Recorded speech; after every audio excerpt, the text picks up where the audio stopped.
Magyarországot én nagyon szeretem, mert úgy érzem, hogy a gimnáziumban és még az előtt is megtanítottak a hazám szeretetére.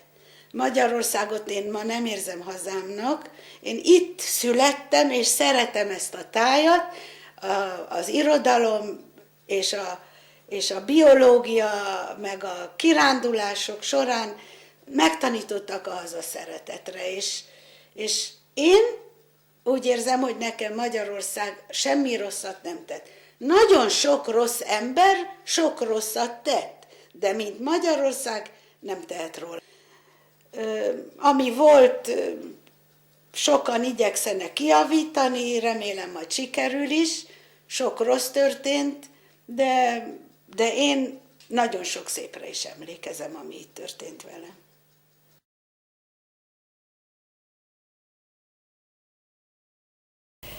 Nincsenek emlékeim a holokausztról, mert nagyon kislány voltam még. Vannak, akik 2 éves korukra emlékeznek, én 6 éves voltam, 44-ben, nem emlékszem semmire.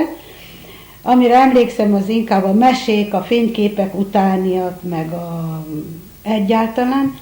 Vagy nem emlékszem, vagy kitörültem az emlékezeteiből. A végeredmény az, hogy nem tudok semmit, és ezt nem is bánom. Szegény édesapám meghalt az orosz fronton, és a család olyan, a nagypapa meg a nagyma, meg anyu megmaradtunk, én velem, és aztán anyukám férjhez ment sokkal később, mikor már feladta a reményt, hogy visszajön az édesapám, és akkor férjhez ment egy nagyon rendes emberhez. Akkor 51-ig együtt laktunk a nagyszüleimmel, mint azelőtt, és akkor semmi problémám nem volt. 51-től 53-ig ki voltunk telepítve, és ez a 2 év volt a nehéz, amikor én már 13 éves voltam. És az nehéz volt, mivel se jövedelem, semmi jövő, mondjuk a Szibériával kecsegtettek. Én nagyon jól értem az iskolában, én minden iskolában nagyon jól értem, és az ottaniak, a dévaványaiak, ahova ki voltunk telepítve, szerettek, nem volt probléma. És utána 53-ban, mikor visszajöhettünk Budapestre, akkor már megint nem volt probléma, akkor bekerültem az árvaházba, ami a zsidó gimnázium internátusa volt, és akkor megint jó életem volt, a sok lány, a sok viháncolás, a kosz nem jó, feltételek abszolút nulla, de hát ez akkor így volt mindenkinek. Ruha se volt természetesen, 1-2 blúz egész évre, szóval. De kit zavart az? 13-15 éves korban ez nem zavar senkit. Ha jók a barátnők, jó az iskola, és lehetett tervezni. Úgy terveztük, hogy a 10 éves érettségi találkozát a Genfitó partján fogjuk tartani, amikor lehet mondani, majdnem a legmélyebb kommunizmus volt, amikor valóban csak álmodni lehetett és tervezni. És aztán megvalósult. Valóban az a típus vagyok, hogy csak a szépre emlékezem, és hogyha volt rossz, hát azt elfelejtem, és megmagyarázom, hogy hát ez volt, de hát elmúlt, és jöttek a rosszabbak. nem a rosszabbak, a jobbak. Az nagyapám bőrdíszmű nagykereskedő volt, nullából kezdte, amikor anyukám kislány volt, és azt mondta valaki, hogy Békeveli milliómos volt. Én nem láttam se a békét, se a milliót, de jól éltünk, szóval így visszaemlékezve jól éltünk. Volt ruha, cipő, kaja, szórakozás, szép lakás, ez mind megvolt. Hát lakályaink nem voltak, de nem is volt rá szükségünk, nem voltunk ilyesmihez szokva. És akkor valaki állítólag átadott minket a gazdasági rendőrségnek, mert szegény nagyapám miután államosították, folytatta a föld alatti kereskedelmét, és a régi klienseknek így falura árult, falusi vevői voltak, és akkor feljöttek, és megadták a megrendelést, a nagyapám elküldte postán, és hát valamiből kellett élni, és ő egy nagyon szorgalmas ember volt. 83 éves koráig majdnem dolgozott, szóval Nem a pénz, mert pénz fontos dolog, de hát ő egy munkás ember volt, nem tudott nem dolgozni. És valaki ezt valószínű átadta a rendőrségnek, és egyszer jöttek, mikor már az üzlet államosítva volt, hogy a nagyapámat keresik. Nagyapám nem volt otthon, hanem a Erzsébet ibusz megállónál várta a vevőit. És akkor engem elküldtek a nagymamám vagy anyukám, hogy hozzam haza a nagypapát, mert keresik.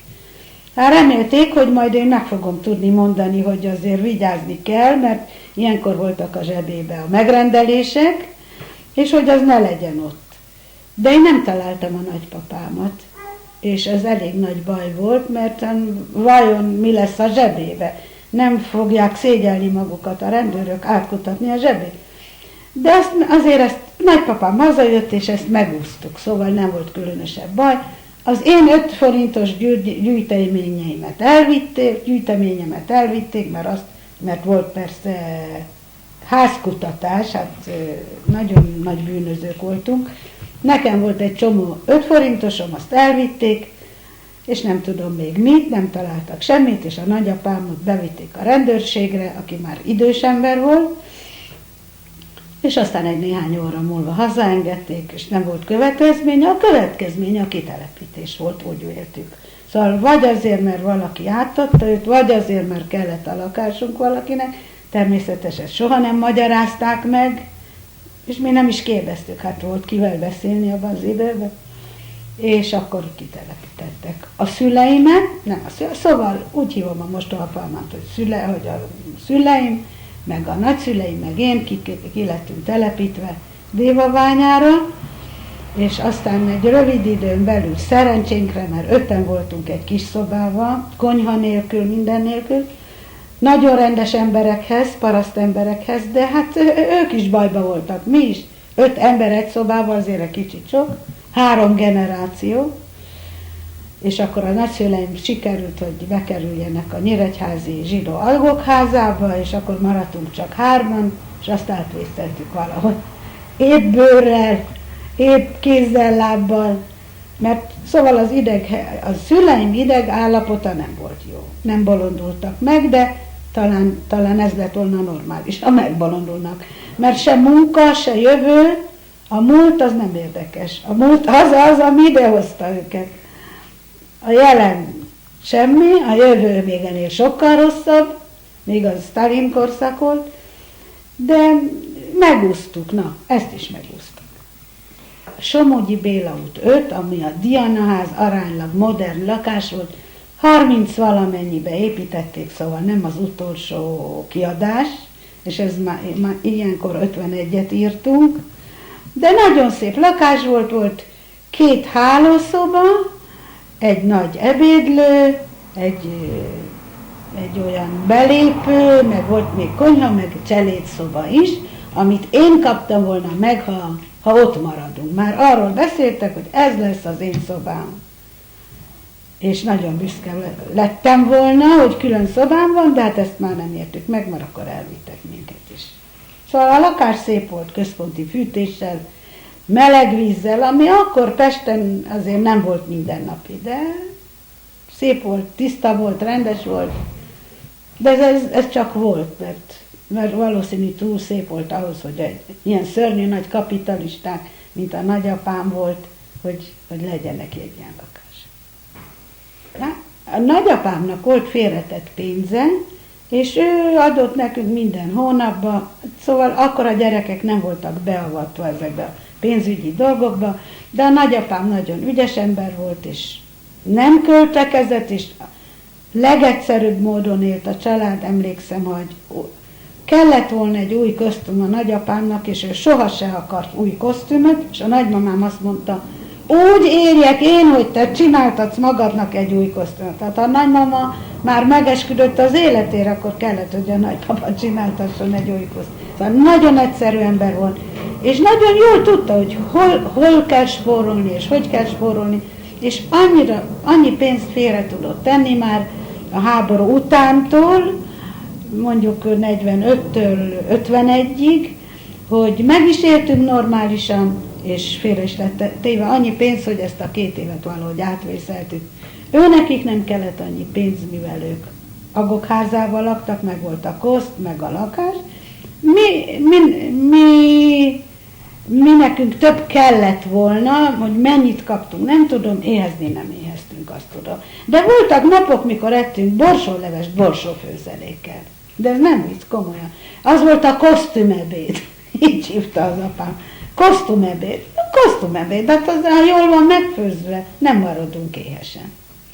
Szóval mindenhez, az egész élethez rengeteg optimizmus kell, hogy mindig, ezt hiszem, nem csak a rosszba, a jóba is vannak rosszabb periódusok, és sok optimizmussal és egészséggel főleg mindent át lehet vészelni. Szerencsével persze, azt nem szabad elfelejteni. A 6. elemi végén történt ez a kitelepítés. Én piros nyakkendővel és fehér blúzzal lettem kitelepítve, mert az iskolai ünnepségből lettem kiszakítva. És hát biztos nevetve néztek rám azok, akik mások kilettek, most mi ez akar lenni, ez a piros nyakkendő? Most kommunista vagyok, vagy kapitalista vagyok, vagy osztályellenség vagyok, szóval nem tudták biztos hova tegyenek. Én magam sem nagyon tudtam, mert én nagyon szocialista beállítottságú voltam, mivel ezt tanultuk, és ez nekem tetszett a mai napig is. Nem szeretem az igazságtalanságot, különösen a szegényekkel és a kiszolgáltatokkal. Na, én a piros nyakkendővel megérkezem az iskolába, beirattak, és mivel, ahogy most gondolom, ezek a dévaványaiak se voltak valami nagy szocialista érzelműek, és szépen fogadtak is. Örültek, hogy az osztályba kerültem, akkor az a 7. osztály. Nagyon jó tanuló voltam, és egy jó tanulót mindig, egy jó tanár, egy jó tanulót mindig szívesen fogad, az osztály nívóját emeli, és nagyon rendesek voltak. Valójában igazgatónő, osztályfőnöknő, a gyerekek mind rendesek voltak, és jókat nevettünk, tanultunk, úgy, mint akkor az iskolában. Antiszemitizmus nem volt, mert erről a témáról is majd beszélgetünk, tudom. Abszolút nem éreztem semmi antiszemitizmust az iskolában, se a gyerekek, se a tanárok részéről. És eltelt 2 év. Nekem volt a legjobb helyzetem a családban. Én éltem a normális életet, úgy, mint a többiek. Többieknek se volt semmi, nekem se volt semmi. Már úgy gondolom a megélhetés probléma, meg ilyen dolgok. Új ruha, új cipő. Ki tudta, mi az egyáltalán? Ez a szó nem volt a szótárban megjelölve egyáltalán. Tulajdonképpen kitelepített gyerekek nem nagyon voltak. Nem nagyon. Volt egy barátnőm, de valahogy az 2 évvel idősebb volt, mint én, és nem járt iskolába egyáltalán, mert gimnázium nem volt ott. És ő szegény, egész nap otthon volt, nekem jobb helyzetem volt. Akkor voltak ezek a tanulókörök, iskola befejeztével 1 órakor, vagy 2-kor, akkor mindenki evett egy szendvicset, amit magával hozott, és akkor ott csináltuk délután a leckénket együtt. Én persze tanulókör vezető voltam, szokásosan dirigáltam a barátnőimet, sokat segítettem mindenkinek, és vidáman éltük az életünket, semmi különösebb. Amikor hazamentem már, akkor kezdődött otthon a cirkusz a szüleimmel, de hát szóval ilyen távolból már nem látom tragikusnak egyáltalán. Nem is volt az tragikus. Néha mentem moziba, színházról szó se volt. Moziba volt a helyben, akkor mentem moziba, hogy kivel már nem tudom. Lányokkal, vagy anyukámmal, nem tudom. Szóval nem volt semmi különös, hogy tanultam volna valamit, vagy önképzőkör, vagy különösebb, vagy tanultam volna valami érdekeset. Nem tudok róla, nem emlékszem. Nem. Szóval így nyugodtan, lassú vízen eltelt a 7.-8. osztály. Csak annyit. Ja, a 7. osztály után a nagyszüleim már Nyíregyházán voltak, és akkor az volt az én nyári szabadságom, hogy elutazom Nyíregyházára. Nagyapám, mivel egy szorgalmas ember volt, megismert ott ez özvegy asszonyt, akinek egy kis kereskedése volt, vasáró, ilyen csavarok, meg ilyen apró dolgok, ami egyedül egy asszony, özvegy asszony a gyerekét tartotta saját magát ebből az üzletből, és olyan felfordulás volt ott, hogy soha nem talált semmit a fiókba az asszony. És a nagypapám odajött beszélgetni, és mivel egy kereskedő valamikor azt tanulta, hogy először mindennek rendesnek kell lenni, mert tény, hogy nem talált soha semmit, mert nem volt rend a fiókokban. És akkor összebarátkoztak, és a nagypapám nagy rendet csinált ott, és akkor már a semmiből már tudott keresni, mert pénzt nem adott ki áruval, az ott volt, mert egyszerűen megtalálta.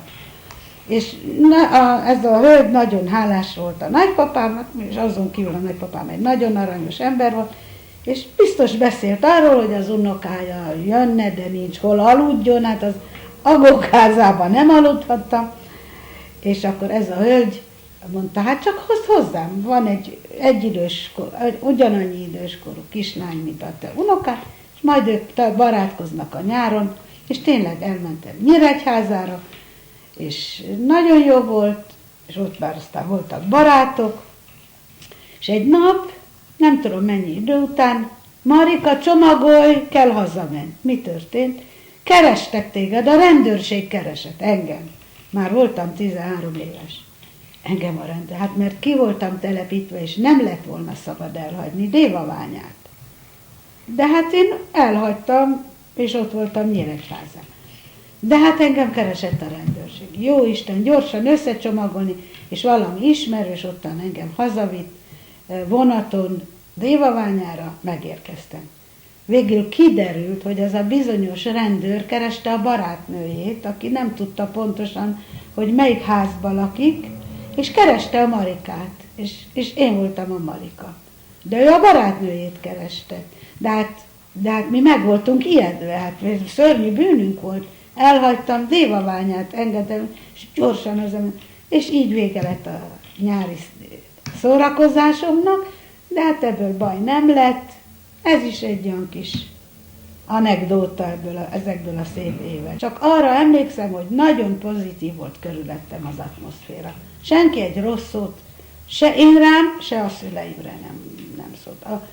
Ahol laktunk, azok befogadtak, nem haragudtak ránk, mert a házigazdáik mert tudták, hogy nem jó szántunkból jöttünk, mi nem akartuk ővelük kitolni, és ő sem mi velünk látták, hogy bajba vagyunk, és mindenben segítettek, amiben csak tudtak.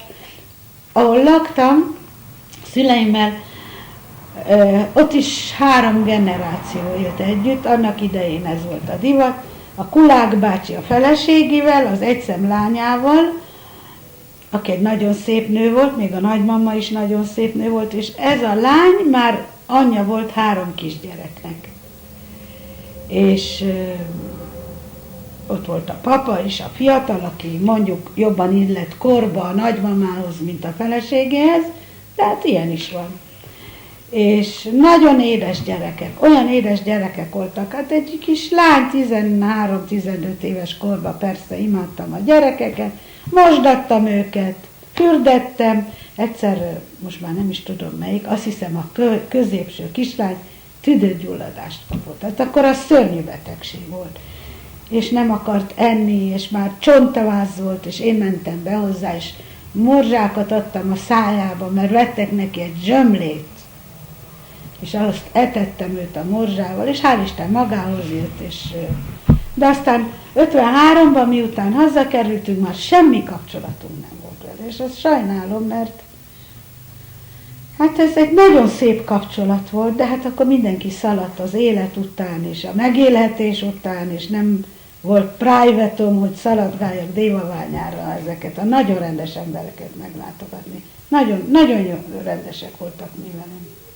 Szegény nagyapám nagyon vallásos helyről került Budapestre, Tabról. Tab-Balaton mellett egy kis falvacska, nagyon vallásos zsidók éltek ott, és azért nagyapám tovább folytatta a tradíciót, nagyon érdekes módon, én azt hittem, hogy az én nagyapám micsoda vallásos ember, és mikor meséltem a férjemnek, nagyokat nevetett. A te nagyapád vallásos és dolgozott szombaton? Mondom, igen, ő ment az üzletbe és dolgozott. Hát azt mondja, hát akkor ott miben volt vallásos, ha szombaton dolgozott? Hát ennél nagyobb bűn nem is lehet. Hát mondom, ő imádkozott minden reggel egyedül otthon, ünnepeken mindig elment a templomba, és pontosan tudta, mi az immarend. A húsvét, meg az összes ünnep nálunk meg lett tartva, a húsvét kóser volt, Pészak. Én azt hittem, hogy az én nagyapámmal nagyon vallásos. Én is jártam templomba, mikor szépen felöltöztettek, és vitték a kislányt a templomba. De hát a végén kiderült, hogy ő egy kicsit megváltoztatta a vallást, hogy megfelelt az ő életmódjának. Ő tiszta szívből hitt az én nagyapámon, nem, soha nem volt olyan kérdés, hogy van Isten, vagy nincs Isten.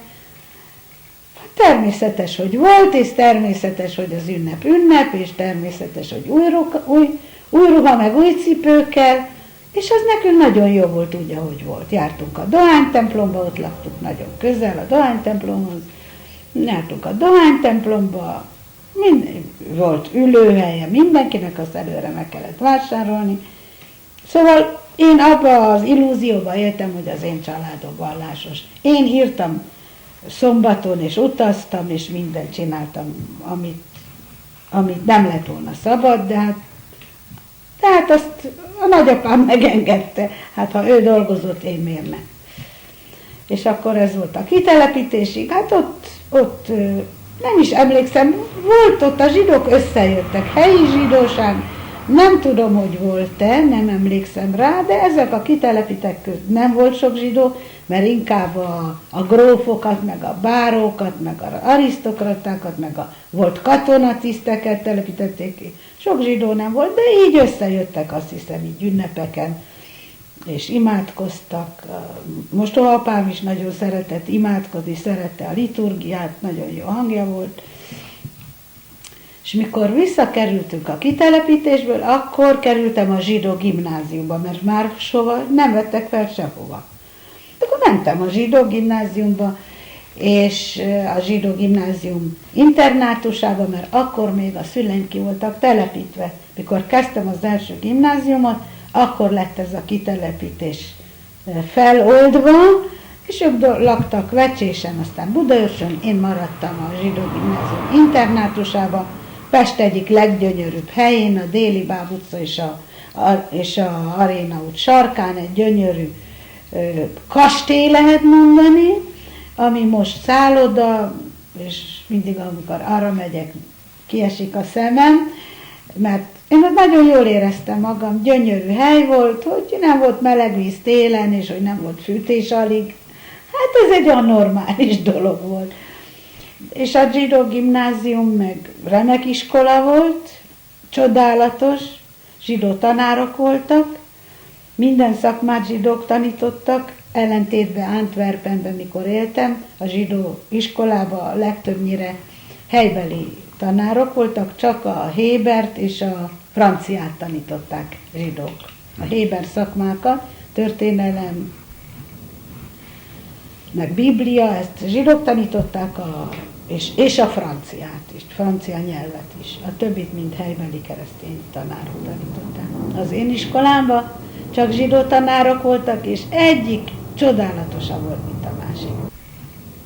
Engem beirattak a zsidó gimnáziumba és a kollégiumba is, ami az áruház, területileg az áruházban volt.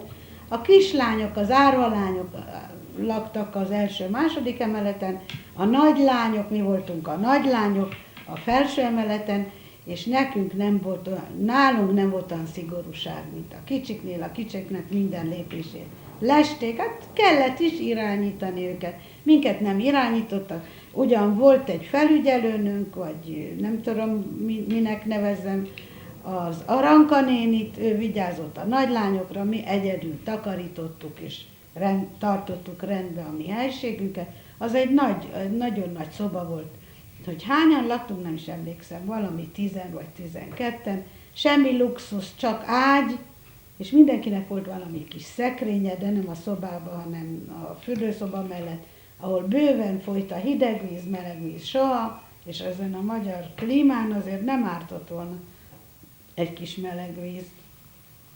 Fürdeni is csak egyszer egy héten. Fürödtünk a kádba, ketten-hárman egy vízbe, szóval ilyen luxushely volt ez. De hát kit zavart ez? Ez így volt, és ezt így kellett elfogadni, ennivaló volt, társaság remek volt, nagyokat nevettünk, énekeltünk esténként, és tanultunk. Szóval ez volt a program, hogy aztán ünnepekkor volt istentisztelet az árvaházban, mert templomnak is használták, de hát az se zavart engem, és nem nagyon jártam oda. A zsidó gimnáziumba is lehetett volna járni az istentiszteletekre, mert az a rabbi képzővel volt egy épületben, ahol mindig volt istentisztelet, hétköznap, ünnepnap mindig, de oda se nagyon jártunk, de kértek, hogy járjunk, és az elég messze volt a Délibáb utca végéről, a Hősök teréről a Rökszilárd utcában, jó kis járás, ki lehet bírni. Mikor volt kedvünk, mentünk, mikor nem volt kedvünk, nem mentünk. És úgy semmi büntetés, semmi szigorúság, nem volt különösebb probléma. Én nem emlékszem ilyen részletes dolgokra. A barátnőm meséli, hogy az édesanyja, aki a szülői tanácsban volt, vagy hogy hívták ezt a szervezetet, valamit akart velem közölni az árvaházba, vagy nevezzük internátusnak. És akkor felhívta az igazgatónőt, hogy legyen szíves, hívasson le engem a telefonhoz, mert nagyon fontos mondani valója van. Nem tudom már, mi volt a fontos, de ez egy nagyon kedves barátnőmnek a nagyon kedves édesanyja, hát hülyeségekkel biztos nem traktált. És az igazgató néni azt mondta, hogy ők a diákokat nem hívják le a telefonhoz. Szóval így éltünk, hogy jogaink nem voltak, de hát minek kellett jog egy embernek azokban az években. Nagyon fontos, majd holnap után megtudja. Hát ez így volt. Így volt akkor. És én nagyon szerettem ott lakni. A 3. gimnázium végén megrendültek az alapjai a Aréna úti házaknak. Nem volt biztos, és nagyon sokan el kellett küldözzenek arról a környékről, árvaháziak is, akinek voltak szülei, vagy hely, ahova mehetett, kiköltöztették. És akkor kiköltöztünk onnan, és utána a 3. gimnázium után, meg a szüleimnek megengedték, hogy visszaköltözzenek Pestre, és akkor ők kibéreltek egy kis szobát a barátnőmnél, a Dob utcába, és akkor ott laktunk egy lakásban a barátnőm és az édesanyja, özvegy édesanyja, én a szüleimmel együtt, másik szobában, és ez volt mondjuk szeptemberben, októberben volt már a forradalom, és decemberben mi már elrepültünk, a barátnőm meg én, szóval így ez lezajlott. Ami még egy rövid érdekes mese az volt, hogy volt egy osztálytársam, a Pauk Zsuzsi, aki akkor Mautner Zsuzsi volt, és ők is ki voltak telepítve, és az ő édesanyja egy remek varrónő volt, és a régi kliensei itt éltek Budapesten, és ő tovább szeretett volna dolgozni, volt valami ismerős, aki adott neki egy szobát a városban, ott dolgozott, és néha késő estig ott dolgozott, és akkor már ott is maradtak aludni. Hát az volt a valódi nyomortanya, és poloskák voltak, meg minden, ami nem kellett volna, és akkor mondták a Zsuzsinak, Zsuzsi, menj be te is az árvaházba, látod, itt van a Mari, milyen jól érzi magát, milyen jól él, menj be te is, ott meg lesz a te ágyad, meg a helyed, és a nyugalmas életed. Itt soha túl se tudta, hogy hol fog aludni, hogy kint falun, ahol szabad volt, vagy bent a városban, ahol az édesanyja dolgozott. Ő neki szabad élete kell legyen, az árvaháziaknak tanulás után azonnal haza kell menni, ő szeret a barátnőjéhez menni, meg ide, meg oda, ő neki nem mondják, hogy ő hova menjen tanulás után. Addig, amíg végül 4. gimnázium Nem. Szóval mielőtt minket hazaküldtek, 2 perccel azelőtt a Pauk Zsuzsi már nem bírta tovább, és ő is bejött az áruházba lakni, de hát ez nagyon rövid idő. Szóval én voltam a jó példa, hogy hát nézd a Marinak milyen jól megy az áruházba, miért nem mennél te is oda lakni? Nekem mondjuk volt egy olyan jó szokásom, nem jó szokásom, jó természetem, hogy én hova tettek, ott megmaradtam. Én jó kis hülye gyerek voltam, mindennel meg voltam elégedve, és onnan, ahol voltam, onnan ki tudtam hozni a legjobbat. De hogy ez jó, hogy aztán ez jó volt-e nekem, vagy nem, hát én jól éreztem magam, de valószínű jobban éreztem volna, ha egy családi lakásunk van, mint minden normális embernek, és elkényeztetett, vagy nem elkényeztetett egyke kislány, akinek lesik a gondolatát, ez mind nem volt, de így is jó volt, semmi problémám nem volt vele. Hát mikor beiratkoztam, nekem fogalmam se volt mi az, hogy zsidó gimnázium, és mikor oda kerültem, mondták, hogy ez valamikor a Budapest egyik legjobb iskolája volt.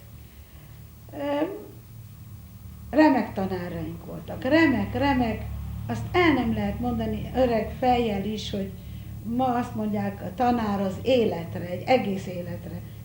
Nagy tudásúak voltak, finom viselkedésűek voltak, a tanítványok voltak, az volt az egyetlen gondjuk, hogy és mint tanítani, és hogy és mint a maximumot elérni, és ez mindenkiről általában. Az igazgató egy különös ember volt, nagyon nagy tudású, azt hiszem filológus, magyar nyelvtudós, dr.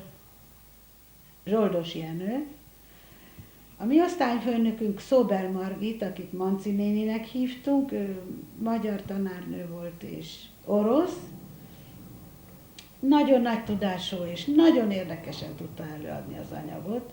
Hogy aztán mi hogy tanultunk, hát az mindenki személyileg milyen kedve volt, milyen beállítottsága volt, humánus vagy reális inkább. Amit ő mondott, többek között azt mondta, nem kell, hogy mindenben 5-ösötök vagy 10-esetek legyen a legjobb. Lássam, hogy 1 vagy 2 tantár érdekel benneteket, és abban belefeküztök, és abból csodálatosak vagytok. Tehát ez nem volt egynél sem, mert mindenki úgy szeretett lógni. A Juli volt az egyetlen, aki nagyon komoly volt irodalomban, és nagyon tudta, és érdekelte nem csak azt, amit az iskolában tanultuk, azon kívül is.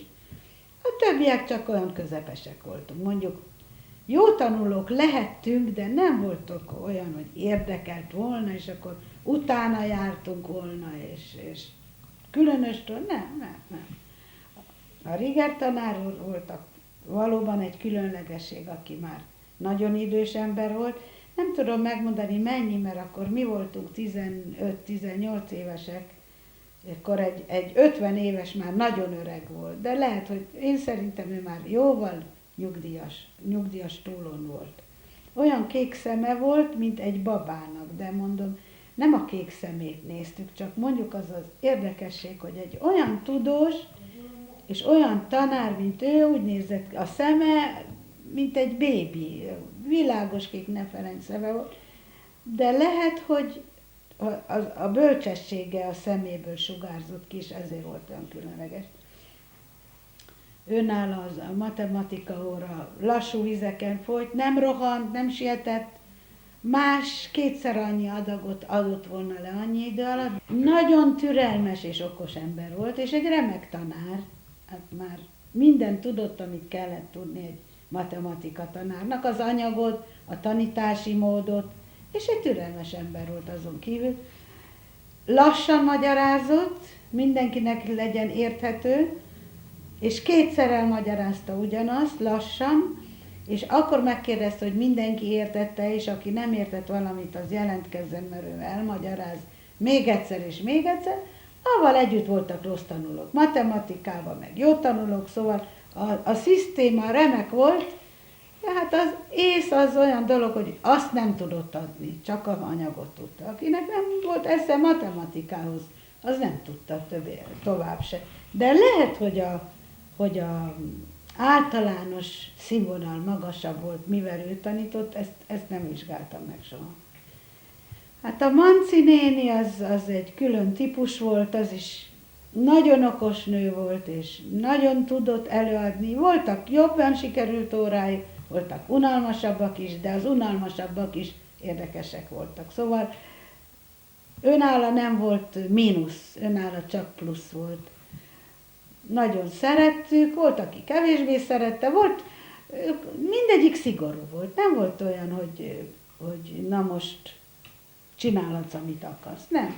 Ott kellett fegyelemnek lenni, rúzsos szájjal hétfő reggel senki se állíthatott be, és álmos szemmel, mert akkor kiküldte az illetőt, na most gyorsan mosd meg a szádat, mert ez iskola, és ide nem járunk rúzsos száj, nem hogy kirúzsozta reggel, hanem még az előző esti szórakozásban.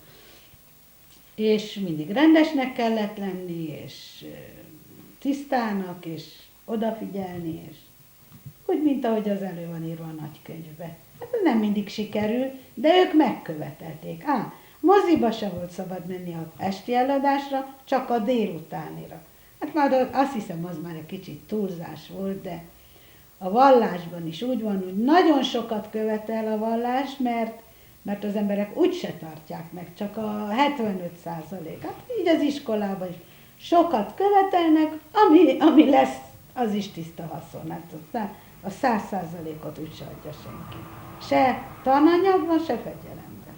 A Viola Valéria nevű biológia és kémia tanárnőnk, az egy 100%-os ember volt, tudta az anyagot, úgy nézett ki, mint egy színésznő, és olyan csendet és fegyelmet tudott teremteni egy szavával. Szóval ott nem volt könyörgés, na most legyen csend. Vali néninél olyan csend volt, de na jó, hát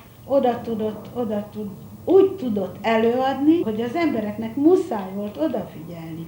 És végül, mikor befejeztük tanulmányainkat, osztályban nagyon-nagyon nagy százalék ment a kémiai szakra, egyetemen vagy laboratóriumokban dolgozni, mert azt hittük, hogy a kémia a legszebb szakma a világon, a Vali néni hatására, és én is egyetemen egy évet tanultam kémiát, és rájöttem, hogy nem a kémia szép, hanem a Vali néni csinált abból egy csodálatos regényt. Ott a zsidó gimnáziumban nem beszéltünk soha se cionizmusról, se vallásról. Szóval a vallás az egy dolog, ami volt, de hogy vitáink lettek volna, hogy van Isten, nincs Isten, kinek van igaza, a kommunistáknak, vagy a vallástartóknak, arról soha nem vitatkoztunk. Az egyetlen dolog, amit Vali néni mondott, mikor befejeztük a biológiai tanulmányainkat, azt mondta, ezt a Darwin elméletet megtanultuk, nagyon okos és nagyon valószínű, de hogy az első sejtet kiteremtette, azt még nem oldották meg, és ezen kell még gondolkozni egy kicsit. Hát értettük, hogy mit akar mondani, 100%-osan. Ő azt nem mondhatta, hogy azért mégis van Isten, mert azért az első sejtet valaki kellett, hogy teremtse. Legalábbis ő vallásos érzelmű nő volt, ő járt templomba is, de az nem volt, semmi összeütközése nem volt a biológiával se, meg a kémiával se, mert egy intelligens ember tud helyet adni az életében ennek is, meg annak is. Megtanultuk egymás felfogását becsülni. Te így gondolkozol? Neked ez jó? Hát akkor gondolkozz úgy. Én meg amúgy gondolkozom, és nekem ez így jó, és soha nem vitatkozom, soha nem voltak vallásvitáim. Mindenki elfogadta a másikat úgy, ahogy volt, és azt hiszem, hogy ezt a világon mindenütt megtanulnák, akkor egész másképp néznek ki a világ. Nekem van ma barátnőm Izraelben egy nagyon vallásos lány, nagyon szeretjük egymást, és nagyon megértjük egymást, és van rengeteg közös nevező. Az ő férje mérnök, ő maga műszaki rajzot tanult Izraelbe, és nagyon messzire vitte, magas nívót, tanult és dolgozott, már nyugdíjas. Szóval modern emberek, de tartják a vallást Maximálisan. Ő hozzám jön, nem eszik nálam semmit. Maximum egy pohár vizet iszik, esetleg egy almát megeszik, de nem hámozza meg az almát az én késembe. Hát akkor ez az ő felfogása, most azért én nőjem meg őt? Vagy sértődjek meg? Hát tudom, mi az oka, és igaza van. Ha úgy fogja fel, hogy a disznóval, a disznó felvágottat vágtam avval a késsel, akkor ő nem pucolhatja az almát avval. Ez nekem világos. Hát akkor most ő így látja jónak, és csinálja, amit akar. És én nem sértő, nagyon jó vendég, nem eszik semmit, mint nálam. Én mindent eszem, ő náluk. Hát akkor az baj, elfogadjuk egymást. Ez így volt ebbe az iskolában. És kapcsolatban nem vagyunk ezekkel a vallásos lányokkal, mert a nagy része Amerikában él, és az amerikaiak egész megváltoztak. Nem élik azokat a törvényeket, ami belénk rögződtek. Ők ugyan 18-19-20 évesek voltak, mikor kikerültek, és az ő életük a rohanás a pénz után, és ugyanúgy a vallási törvények, egy csomó gyerek minden családban, és mi nem érdekeljük őket, Európa, Izrael igen, de nem mi, mondjuk a régi barátnők, hanem az ő rabiaik, szóval nem, ezekkel az amerikai lányokkal nem vagyunk kapcsolatban, mert ők nem keresik a kapcsolatot is, mi meg vagyunk nélkülük, akkor nagyon jó. Egy van Amerikából, akivel tartjuk a kapcsolatot, akiben nem szivárgott bele mélyen ez az amerikai gondolkodásmód. Ő nagyon kedves, nagyon aranyos, és pontosan úgy viselkedik, mint a többiek, akik vallásosak Izraelben és vagy Magyarországon voltak. Az amerikaiakról lemondtunk. Jövő évben lesz az 50 éves osztálytalálkozó, és kiderül, hogy ki fog megjelenni egyáltalán. Az izraeliek meg a magyarok összetartanak, hogy az amerikaiakból ki fog jönni, nem tudom. Van Londonban egy barátnőnk, meg Oszlóban, ha egészséges leszünk, mindnyájan együtt leszünk. Amerikaiak nagy kérdőjel, nem tudom. 20-an voltunk körülbelül az osztályban, kis létszámú osztály, mert mindenki akart szakmát tanulni a 20. században, akit nem vettek fel sehova, az jött a zsidó gimnáziumba, és egy része, engem például rossz származás miatt nem vettek fel, a vallásos lányok azért jöttek, mert szombaton nem volt tanítás, és nekik az fontos volt, hogy ne kelljen iskolába járni, és ne kelljen írni szombaton és ünnepen. Körülbelül 20-an voltunk, abból úgy mondtuk 4-en laknak itt Budapesten. A Juli, az Édi, a Lenke, és a Berkovics Zsuzsi a szép nagy hajával. Azt hiszem ennyien. Na, a többit nem mondom, ugye? És aztán Izraelben szintén 4-en vagyunk, Péter Zsuzsi, akivel diszidáltam 56-ban, a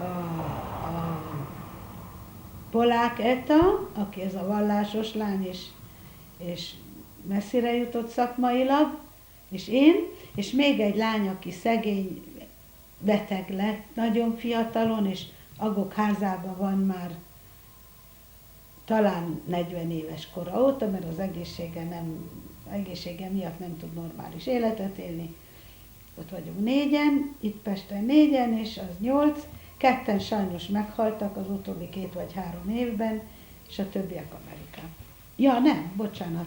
Egy Oszlóban, a Julinak nagyon jó barátnője Oszlóban, és egy Londonban, és egy Zürichben is.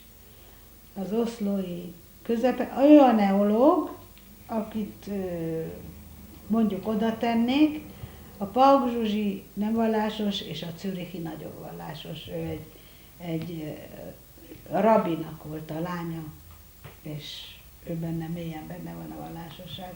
Ő is kémiát tanult a Zürichi egyetemen, valamelyik egyetemen, és dolgozott is hosszú évekig. Ezek így vagyunk szétosztva. És mikor Izraelben beszélek a szomszédaimmal, vagy barátaimmal, na most megyek, vagy most kaptam levelet a zürichi barátnőmtől, vagy mindenki kinyitja a szemét. Hát neked az egész világon vannak barátnőid? Hát majdnem az egész világ, fontosabb helyeken. 56-ban, mikor kezdődött a forradalom, október 6-án, ugye? 23-án. Akkor mentünk gyalog az iskolába, és láttunk ott a Nemzeti Színháznál egy oszlopon írva a 21 kérés, vagy követelmény, vagy a 21 pont, hogy a fiatalság így és ezt akarja, már nem tudom, mik voltak a pontok, de akkor az már jóval Rákosi éra után, Sztálin halála után, és az élet már könnyebb volt Budapesten, és mondtam a barátnőimnek, hát most követelnek, mikor már aránylag jó, hát akkor kellett volna a Sztálin, legmélyebb Sztálin érát, és aztán mentünk tovább. És aztán hallottuk, hogy kezdődik valami, hogy lőnek, és harcolnak, és akkor televízió még nem volt, a rádió természetesen hozta, ilyen harc, olyan harc, itt harcok, ott harcok. Mi a gimnáziumban nem voltunk kommunisták, senki sem volt kommunista, senki sem volt szocialista, de mi nem foglalkoztunk ezzel a témával, mivel az iskola keretein belül ez soha nem lehetett téma. És így mi bezárkoztunk a házainkba, mert veszélyes volt kint, és majdhogy nem is tudom, hogy mi történt, amit tudok, azt a későbbi mesékből, könyvekből, újságokból, de akkor jelen pillanatban ugyanakkor nem tudtam az egészről semmit lehet mondani, vagy tudtam, csak elfelejtettem, mert annyi minden történik az ember életében, hogy az egyik dolog eltakarja a másikat.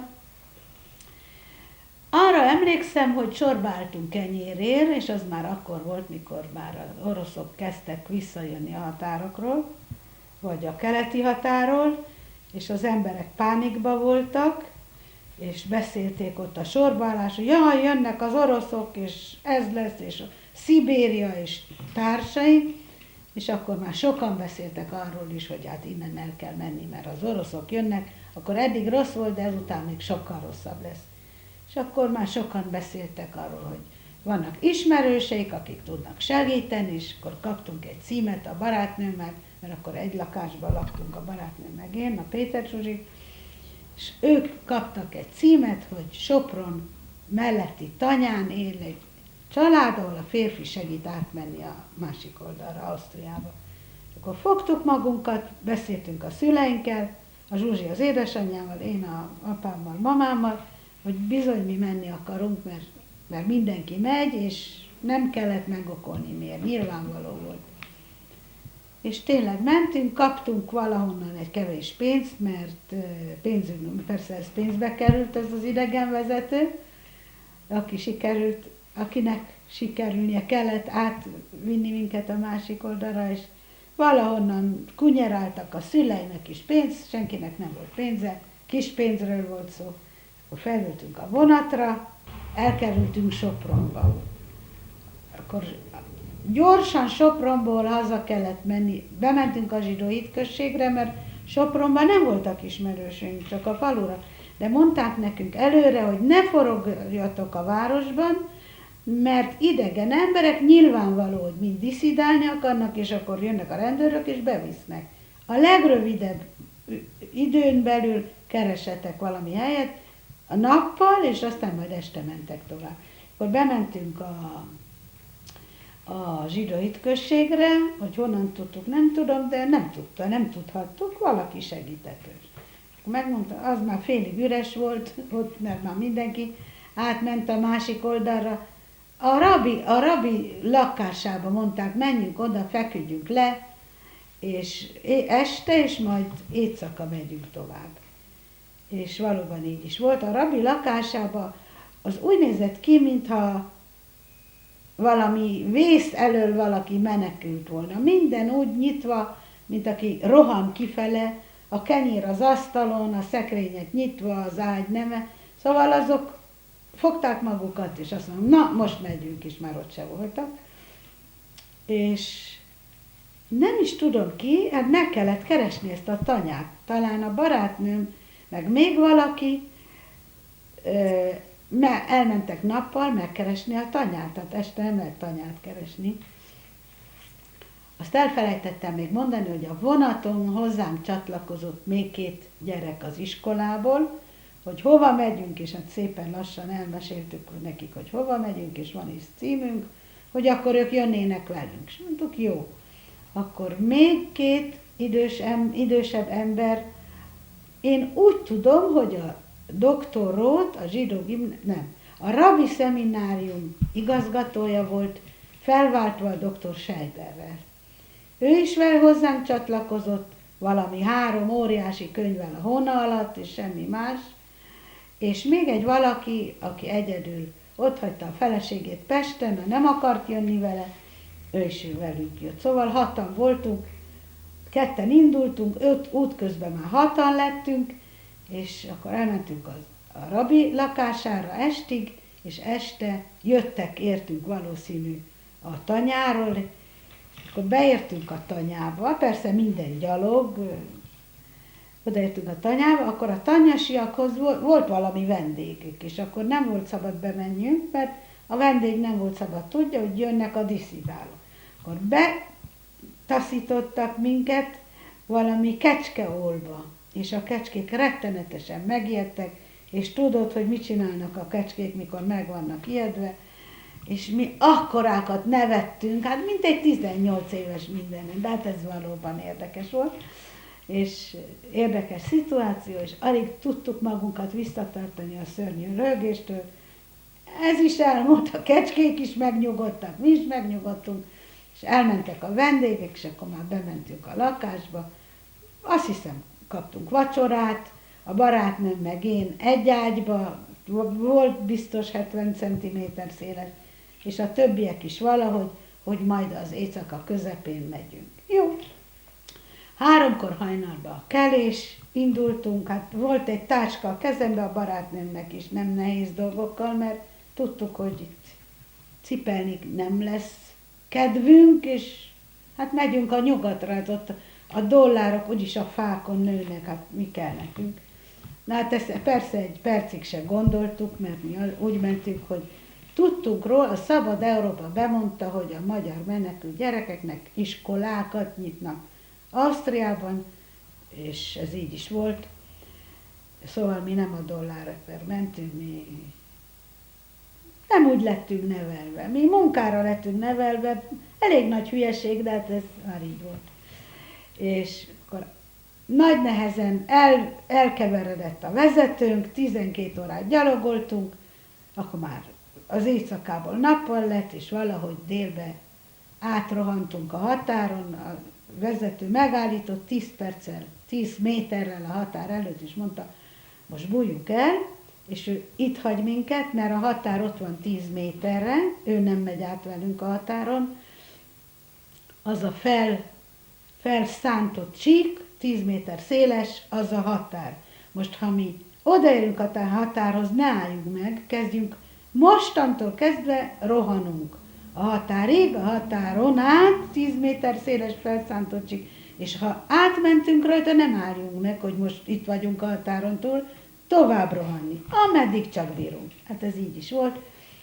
A határ közepén valaki elesett, az felszántott földön, és akkor rohantunk neki segíteni. Nem csak menjetek, most nem tudom, a cipője esett le a lábáról, vagy a könyveit ejtette ki a kezéből, és akkor rohantunk tovább, ő is felállt, ment tovább, és találkoztunk, és akkor mentünk tovább. Na, ott is egy kicsit kerestük az utat, amíg ez erdő, hát a hegyen, erdőn keresztül, és akkor szép lassan mentünk, egy ember nem volt az erdőben, erdészni, fát kivágni, semmi.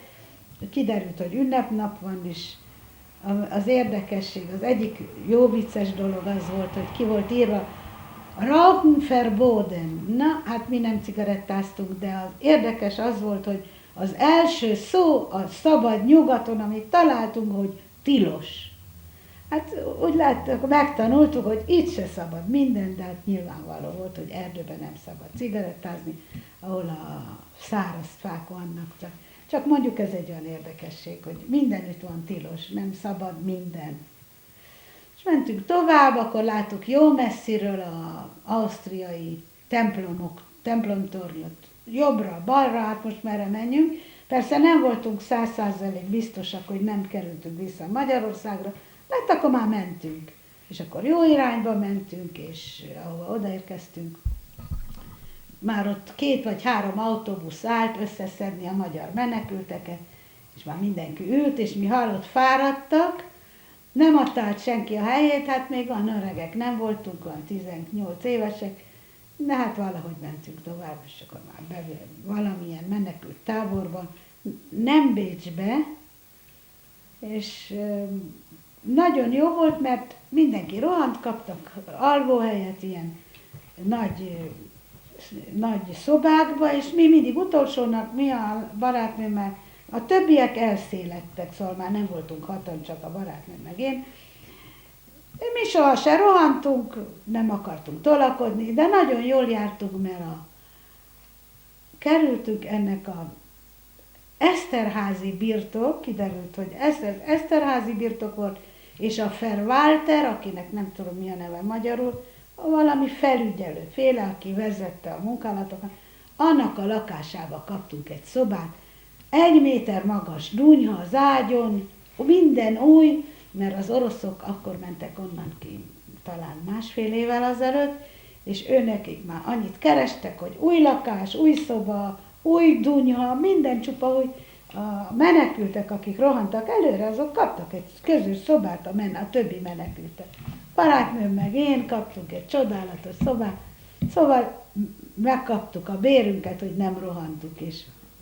Na, hát ez volt, és akkor másnap mentünk tovább Bécsbe. Nem együtt a többivel, mi mentünk, hogy értünk oda, már nem tudom, valahogy odaértünk. Nem kellett fizetni, se autóbuszon, se vonaton, a menekülteknek ez gratis, ingyen, és odaértünk Bécsbe, és akkor azonnal kerestük a közoktatásügyi minisztériumot, ahol elmeséltük, hogy mi menekültek vagyunk, hogy én egy kicsit tudtam németül. Tehát azt úgy lehetett is látni az emberen, hogy menekült, szóval nehéz ügyünk nem volt, és hogy egy 12. osztályba járunk, és szeretnénk leérettségizni az idén, és mondják meg, hogy mit kell csinálnunk, és akkor felvették az adatainkat, mondták, hogy most hamarosan kezdődik a karácsonyi szünidő, menjünk el egy menekülttáborba, és hagyjuk meg a címünket, és ők értesítenek, mert több magyar iskola volt akkor már Ausztriában, és valahol fognak nekünk helyet találni. És így is volt, karácsonyi szünet után megkaptuk a levelet, vagy a telefont a menekülttáborban, hogy az Obertrauni olimpiai edzőtáboron, ami a magyaroknak lett átadva a télire, ott fogunk tanulni, és oda küldtek velük egy levelet, és akkor talán már kaptunk vonatjegyet, és egy jó kis távolság Obertraunig, és mi boldogan utaztunk Obertraunba, és egy csodálatos hely volt, egy modern olimpiai edzőtábor, ami szép és jó, hát mi olyat még nem láttunk Magyarországon. Gyönyörű, modern házak, központi fűtés, mi kaptunk helyet kaptunk a régi házban, ahol szénfűtés volt, és óriási kannákba hozták nekünk a szenet, azt hittük, hogy a paradicsomban vagyunk. Mert gyönyörű, hegyes táj, remek levegő, takarítottak utánunk, úgy, mint az olimpikonok után, finom kaja, szóval csodálatos hely volt. Ott voltunk január első hetétől, nem emlékszem pontosan meddig, tavaszig, mert tavasszal vissza kellett adni az olimpiai a sportolóknak, és akkor Julianna királynő, a hollandi, adott, hát azt nem mi intéztünk, fogalmunk se volt az egészről, úgy látszik az ausztriai minisztérium, közoktatási, kik intézték el, hogy Kurhotel nevezetű szállodát Lienz városa mellett az olasz határán átalakítottak iskolának, és elszállították az egész iskolát. Első elemitől a 12. osztályig, hogy hányan voltunk abban az iskolában, azt nem tudom. Az igazgató Páter Szőke János volt, aki egy debreceni ember volt, aki 49-ben menekült Magyarországról Rómába, és azóta pap lett, katolikus pap, azt hiszem csuhás, barna csuhás, ami azt jelenti, hogy koldus rendbeli, pap volt az igazgató, nagyon kedves ember, nagyon mosolygós, udvarias, és végül kiderült, hogy szóval nagyon kedves ember volt, de szerette a világi örömöket is, finoman kifejezve, de az minket nem zavart. Hát, ha őt nem zavarta, volt ott egy barátnője, akivel jól éltek, iszogattak, és élvezték a földi örömöket, és elszaladt az iskola pénzével, a Júliána királynő pénzével iskola végzés előtt, 1-2 hónappal, de megbocsájtottak neki. Elment aztán Rómába, és bocsánatot kért, akitől kellett, nem tudom ki, a pénzzel mi lett, nem tudom, biztos elköltötte, és akkor mi nekünk ígértek egy szép kirándulás iskola végeztével, hát abból már nem lett semmi, mert pénz volt, nincs, de mi nem is számoltunk erre, mert a barátnő meg én tudtuk, hogy Izraelbe akarunk menni, és akkor már türelmünk se volt sok, szüleink már ott voltak Izraelbe, húsvét óta, és már mi reméltük, hogy hamarosan Izraelbe leszünk. Tehát a család, meg Izrael nagyon izgatott, tehát az egy új dolog volt, amiről semmit nem tudtunk, de tudtuk, hogy jó, hogy ott Izrael, a zsidóknak hazájuk van, és hát hova megy egy zsidó, hanem a hazájába. Ha évezredek óta mindig vissza akar térni, hát én évezredek óta akartam, és meg volt a lehetőségem, hogy 57-ben oda mentem, és nem érdekelt akkor az európai kirándulás, és a szüleim is leveleztünk, mikor ők már közbe kikerültek Izraelbe, mondták, hát nem akarsz ott maradni Ausztriában, egyetemen tanulni? Mondtam, hogy nem, én Izraelbe megyek, egyetem ott van, ott is van egyetem, hogy aztán mi a helyes, az életben sose tudja senki, hogy mi lett volna, vagy mit kellett volna csinálni. Izraelben nagyon nehéz élet várt ránk, mint a mai napig is nehéz élet van Izraelben, különösen egy idegen nyelven egyetemre menni, tanulni nem okos dolog, de mi a barátnőmmel leérettségiztünk, és másnap felültünk a vonatra, miután ezt megérdeklődtük az izraeli követségen, nem kellett semmit, irat, semmi a világon, felültök a vonatra, bejöttök az Bécsbe, az izraeli követségre, és aztán már mi gyorsan elintézünk minden papírt nektek is. Irány Izrael, és ez történt. A szüleim, mivel hogy együtt akartunk lenni, ők is Izraelbe akartak menni, és hamarosan beadták a kérelmet az izraeli követségen, és akkor megkapták. Mi eljöttünk december elején, ők már húsvétkor a papírokkal, a hivatalos papírokkal Olaszországban voltak, húsvétot Olaszországban töltötték, és aztán behajóztak, vagy felültették őket a hajóra, és irány Izrael, akkor az egy hétig tart. Ők Nápolyban voltak, Nápolyból nem tartott egy hétig Izraelbe. Mi később a Bécsből Genovába kerültünk, és onnan egy hétig, amíg Hajfára kerültünk.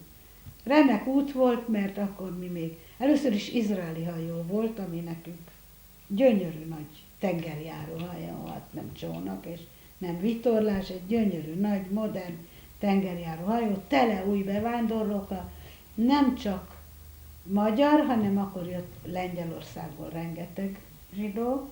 Nem tudom, hogy ottan hogy volt, és mint, hogy szintén ugyanakkor megkapták a papírokat, az engedélyt. Sok magyar és lengyel. A hajó izraeli kézen volt, és zsidók voltak a pincérek, a hajósok, minden, a munkások, mindenki izraeli, és hát, hogy olyan, hogy izraeli hajós kapitány, vagy hajós legény, hát egy olyan dolog volt, amit csak a Bibliában lehetett megírva, hogy a valóságban van izraeli hajós, hát ki tudott ilyesmi. És akkor, hát persze nem tudtunk beszélni velük, mert héberül nem tudtunk. Volt, aki tudott egy kicsit németül, mi is tudtunk németül, és volt ott tuniszi, meg cseh, meg én már nem is tudom. Nagyon csinos fiúk, és nagyon örültünk, hogy tudtunk egy kicsit beszélgetni, szórakoztunk, volt tánc is ottan, szóval nagyon jó élet volt, ami egy hét alatt befejeződött, de hát mi is sietünk Izraelbe, szóval mi nem akartunk volna világ körüli útra menni, és ott már akkor Hajfán volt a kikötés, és azt hiszem, hogy szombaton értünk volna oda, szombaton nem köthet ki a hajó, és akkor megvárták, hogy kimegy a szombat, és Hajfa városával szemben állt a hajó, és várt, hogy ki állt. Az csodálatos látvány. Először is az ember hazajön. Másodszor is a Hajfa város egy gyönyörű város, és a hegytető kivilágítva, és hát szóval ez egy csodálatos élmény volt, amit már nem tudok visszaadni szavakban, de azért érzésben érzem, hogy az különleges volt. Na most azt nem tudom, ja igen. Én szerintem akkor nem is este kötöttünk ki, hanem reggel. Mert este, hát mit csináltak volna sok új bevándorlóval este? Ez nem föld alatti bevándorlás volt, ez ottan kellettek tisztviselők, meg autóbuszok, meg sok minden. Szóval akkor mi csak másnap reggel kötöttünk ki. Lehet, hogy a hajó kikötött este, és mi még ott aludtunk a hajóban, erre már nem emlékszem. Minden esetre másnap reggel, vasárnap reggel, ami Izraelben munkanap, akkor szálltunk le a hajóról. Azt elfelejtettem mondani, hogy a Szoknotból, mindenki tudja, mi az, hogy Szoknot, az abszorbációs irodája, országos irodája Izraelnek, aki a új bevándorlókkal foglalkozik. Már jöttek a hajón velünk, és meginterjúoltak mindenkit, beszélgettek, hogy tulajdonképpen hova is akarnak menni, mi a legmegfelelőbb. Hát nem mindenki kapta azt, amit kért, mert hát ha valaki Jeruzsálem főutcáján akart lakni, azt nem kapta meg. De az én szüleim akkor már Kirját Gaton laktak, ami egy egész új település volt, 55-ben alapították, és mi kerestük a hajó izraeli térképen, hogy hol van ez a Kirját Gát. Nem volt Kirját Gát, mert a térképet előbb nyomtatták, mint Kirját Gát megszületett volna. Nem volt Kirját Gát, és aztán, hogy kiderült még a hajón, vagy nem, azt nem, fogalmam se volt, hogy hol van Kirját Gát. A barátnőm, édesanyja és bátyja Bnei Brakban, vagy Ramat Gánban, amit azt tudtuk Tel Aviv mellett, azt már tudtuk, hogy hol van, és ő oda ment az édesanyjához, én a szüleimhez szintén, de hogy hova, hát azt nem, hát velem nagyon meg voltak elégedve a Szoknot tisztviselői, mert lakásra nem volt szükségem, mert a szüleimhez mentem, megkaptam azt a minimumot, ami egy néhány líra volt akkor még, meg talán egy fél kiló bab is, azt már nem tudom. Az új bevándorlók akkor kaptak ágyat, meg széket, meg nem tudom mit, de nem ott a hajón, hanem azt már ott helyben, mikor. A pénzt nem tudom, hol kaptuk, de hát az nem is volt pénz, az egy néhány fillér volt, szóval az nem. És akkor, ahogy leszálltunk már, az autóbuszok vártak, hogy ez meg Kirját Gátba, az megy Hajfára, nem, ott helyben voltunk, és így mindenkire várt az autóbusz, és már akkor az el volt intézve, hogy hova megyünk, és az én szüleim vártak engem az autóbusz megállónál, Kirját Gáton, hát rettenetes nagy volt az öreg. Ez egy hamszínos nap volt, mikor odaértünk. Én az ausztriai öltözöttemmel, tudod mi az, hogy hamszín? Egy évben van 50 nap kibírhatatlan meleg, amikor nem fúj a szél, csak süt a nap, és azt hiszed, hogy meghalsz. Hát akkor kinek volt ideje is ilyesmire gondolni. Éreztem, hogy meleg van. Én a szövet szoknyámmal, a fehér blúzommal, műanyag blúzommal, ami rettenetes elegáns, de egy cseplevegő azon keresztül nem ment. És még rajtam volt, ami hát Európában elképzelhető, egy kis kabát is, de szövetből, bordó. Gyönyörűen fel voltam öltözve, de nem Hajfára, hanem inkább Moszkvába illett volna ez az öltözés, mert meleg. És akkor megláttak. Én jártam fel alá a hajón, mert olyan hőség volt, egy kis szelet én csináltam úgy, hogy rohantam fel alá. Szél nem volt. És mikor Kirjátgádba odaértem, a papám jópofa ember volt, azt mondja, nem fázol? Hát ők nagyokat rögtek rajtam abba az izraeli forróságba, én jól felöltöztem meg, és akkor kezdtem levetni a meleg ruhákat és az európai szokásokat, és fel volt írva a kis lakásunkban, hogy Isten hozott, és a narancs felakasztva a falra, meg a banán, szóval boldogan fogadtak, akkor már több mint egy fél éve nem láttuk egymást, és akkor kezdődtek az izraeli gondok, amik szintén nem voltak apró gondok. Az én apám 56-ban 57 éves volt. Az már nem nem koradiszidálásra 57 éveskor. Kényelmes ember is volt, avval együtt, hogy a kommunizmusban nagyon nehéz volt az élete, de nem tudom, én nem is mondtam, hogy jöjjön velem, én egy percig se hívtam őt. Anyukám meg nem volt forradalmár típus, úgy látszik, és ő sokkal fiatalabb volt, 56-ban, ő 42 éves volt, 14-es születésű. Hát az se fiatal, az se már forradalmár kor. És akkor még itt volt a nagyszülők, akiktől nem lehetett olyan nagyon könnyen elszakadni, az én nagyszüleim, az édesanyám papája meg mamája, meg a sok rokon. Egy fiatal kivágja magát, volt, nincs. Egy idősebb embernek már nem olyan könnyű elszakadni mindettől. Egyáltalán nem volt az biztos, mikor én elmentem decemberbe, hogy még valaha is találkozunk. De nem tudom, lehet, hogy az egy önimádat, vagy hogy is mondjam, egocentrizmus. A szüleim itt vannak, ők öregek, majd azt csinálnak, amit akarnak. Én megyek, mert az én talpam alatt már ég a talaj, hogy őket miért nem, sajnos már nincs itt megkérdezni, hogy miért nem kérdeztem hogy őket, hogy hát akkor ti veletek mi lesz, miért nem jöttök ti is. A Bélának, az apárnak a egészsége se volt olyan 100%-os, és hát anyu persze, hogy nem hagyja ott a férjét. Az igazság az, most, hogy így ezt kérdezed, a nagynéném a férjével disszidált. A fia egyedül, előre, és utána a nagynéném a 10 évvel fiatalabb férjével, aki nagynéném is 40 plusz volt, a férje 30 plusz volt, és az még volt egy kor disszidálásra. De az én anyám volt 42 mondjuk, és a férje 55 vagy mennyi, nem 57, az már nem pontosan disszidálókor. Új életet kezdeni szintén nagyon nehéz volt, de akkor nem feketén, hanem meg volt adva a lehetőség Izraelben lakást kapni. Aki disszidált, annak nem ígértek lakást, és semmit sem ígértek. Utcán volt hely Bécsben. Ja. Hát a nagyszüleim Nyíregyházán voltak addig, ameddig a kitelepítettek, vissza nem kerülhettek Pestre.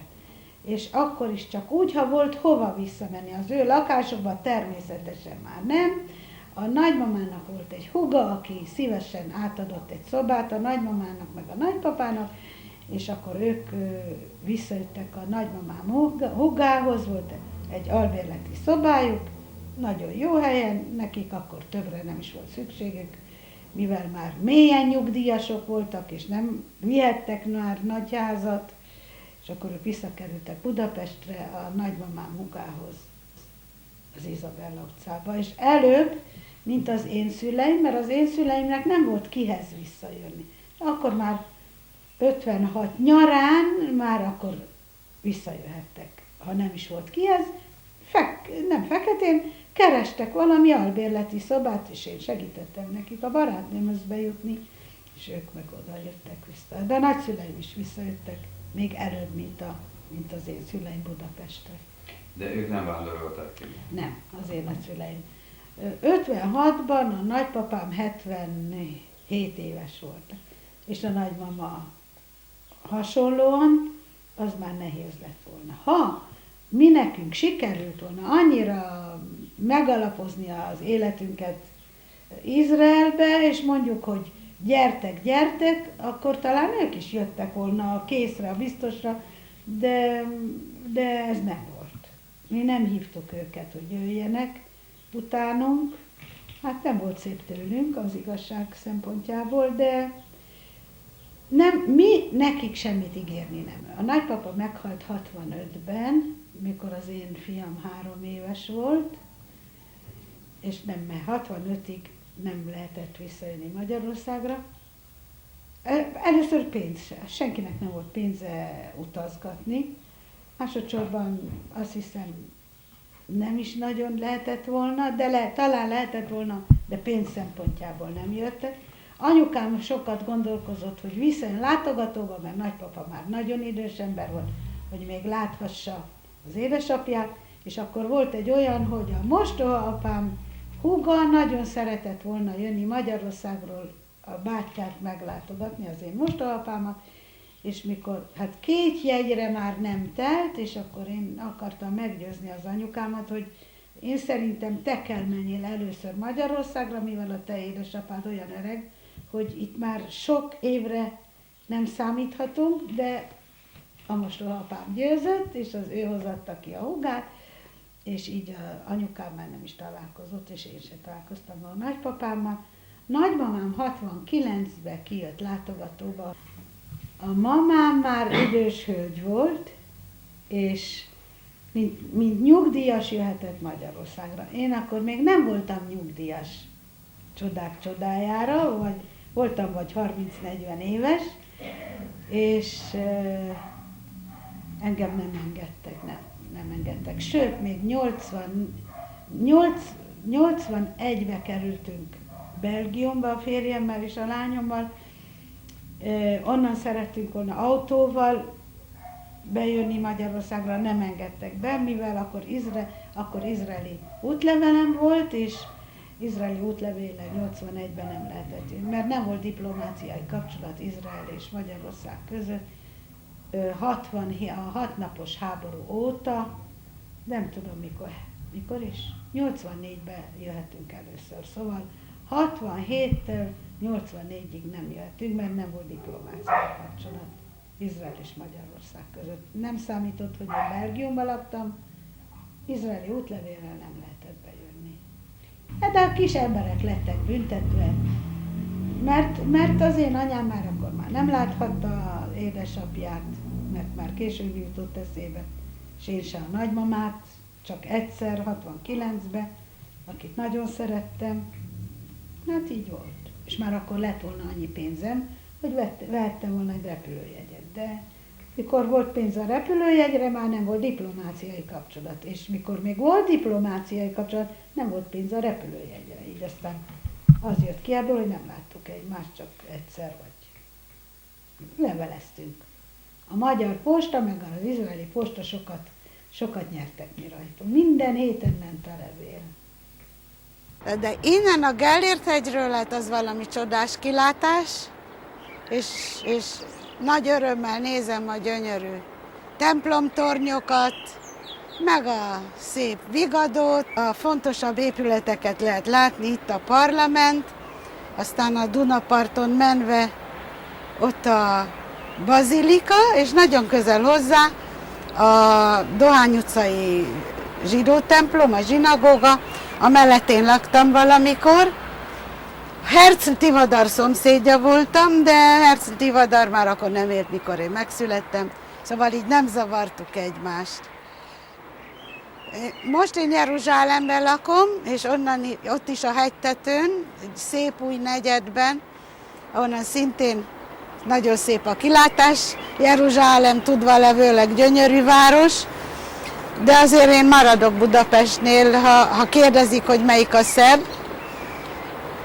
A szépség az mindig egy nagy kérdés, hogy mérik a szépséget. Nekem Budapest szebb, mint Jeruzsálem, és Jeruzsálemet meg jobban szeretem, mint Budapestet, mert az a hazám, ott élek, és sok minden történt ott, ami majdnem elképzelhető, hogy ilyen rövid idő alatt ennyi minden történik egy országban és egy városban. Izrael a zsidó nép újjászületésének a színhelye,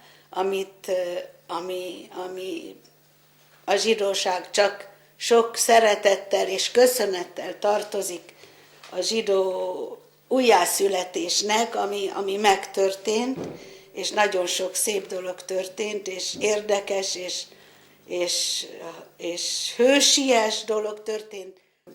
Szeretem Izraelt, és hálás vagyok mindazoknak, akik lehetővé tették, hogy normális, vagy többé-kevésbé normális életet tudjunk élni Izraelben.